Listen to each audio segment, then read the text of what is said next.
Garrett, reflect on Saturday a little bit, the victory lap. Did you plan that? What did that mean to you at that point? No, that's something I usually try to do after every home win. Usually the guys start like kind of right in front of the student section, but I try to just see all the fans after the game. So that's something I've really been doing for the last 3-4 years. Did it mean more to you knowing it was your last one? Yeah, definitely. I said it Saturday night, but it's the best tradition in all of sports, I think. That song's so special to this place in the state. So hearing it one last time on the field was something I'll never forget.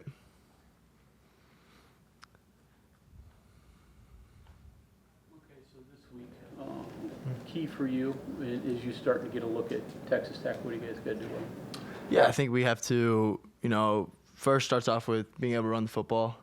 I think that's the key to any week really, is to be able to run the football. And then we have to do a better job than we did Saturday night of connecting on shots downfield, and that starts with me. So tomorrow when we really go full speed and start working the game plan like routes and stuff like that, that's something that me and the wideouts will work on, is really connecting on those downfield shots.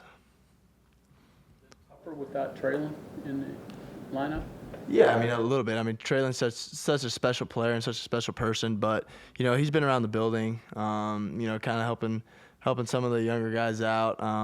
But then our wide receiver has done a great job really since I've been here of stepping up to the challenge. So they did that last week, and they'll do it again this week. Do you feel any pressure at all, or is there any different of a mentality going into a game against a team like Texas Tech, a 20-year-long tradition of points are going to be on the board, they're going to throw, it's going to be big on the quarterback and receiver? Maybe a little different scenario than going into UCF, where it was kind of a ground first? Not really. Like as an offense, we expect to score every time we touch the ball, and it doesn't matter who we play or who's playing against us. We want to score every time we touch the ball. So the mentality and stuff doesn't really change, because if we score every time we touch the ball, chances are we're gonna have a pretty clean victory. So soon after an injury, you got banged around pretty good in that game. Did it ever cross your mind, I should have played baseball or something like that? No, not at all. I'm happy with playing quarterback here.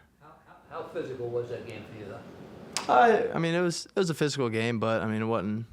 I woke up Sunday morning, felt fine. So, I've definitely had more physical games, but yeah, no, that was fine. Have you always been that physical type of a player, that quarterback?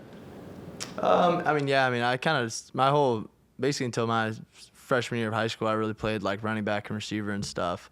Going back to McClay. So, I was kind of used to that from, really 7th grade on. If kind of body taking a beating, so it's just kind of I've adapted to. I love that line, bone or blood. I got to see one for you to be hurt. Yeah. When did that start, and kind of how long has that mentality been kind of put into you by your dad? Really since I was probably like 5 or 6. Like if any part of my body I told him was hurt, like he's got to see either blood or bone. And then he kind of modified it when I started playing football. He was like blood or bone, and then obviously your head, because you can't really see that. So he modified it whenever I got into football. But for my whole life it was just blood or bone. What does that how does that build you? How did just that one line, how did that build you into the kind of the player and the athlete that you are? Yeah, I think a lot of it goes back to growing up in a locker room with my dad. There were a lot of really special talents that always were hurt, and that's why they didn't get the call up or the big contract. So like the best ability is availability. So you have to be able, and you have to be willing to kind of play through some minor things. Like I bet you if you ask everybody on the team, their bodies haven't felt 100% since they got in college, because you're either sore from lifting or sore from the game. So, I think it's just a mentality. You still have to go out and do your job no matter how you feel. Garrett, at times people have talked about it being kind of challenging for quarterback going into Texas Tech just because of the win factor there. Mm-hmm. Have you talk to any other quarterbacks about, is there a different preparation, anything different you have to do when you're there? I mean, not really. I mean, if you throw a tight enough spiral, you know, it kind of cuts through the wind.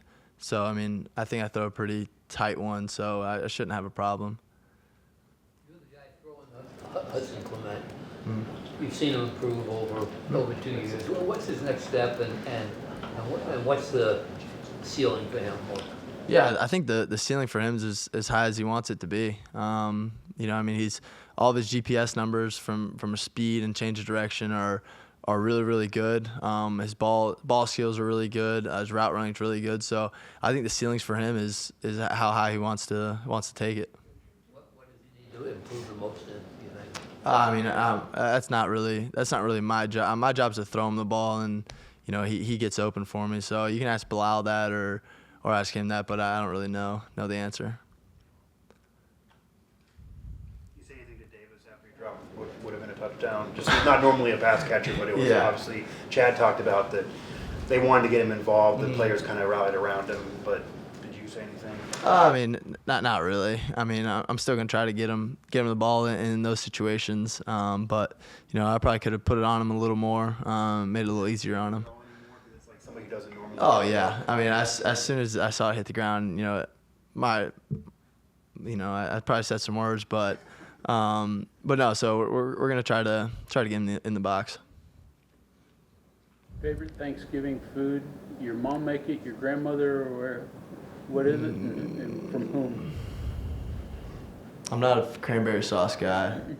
Probably my mom's mac and cheese. I feel like that's a pretty stereotypical answer, but I think that's one of the staples of Thanksgiving. Thank mac and cheese. That doesn't happen north. It doesn't? It doesn't. No. Not all the time. No. Huh. Learn something new every day. Anybody else? We're good. All right. Thank you guys.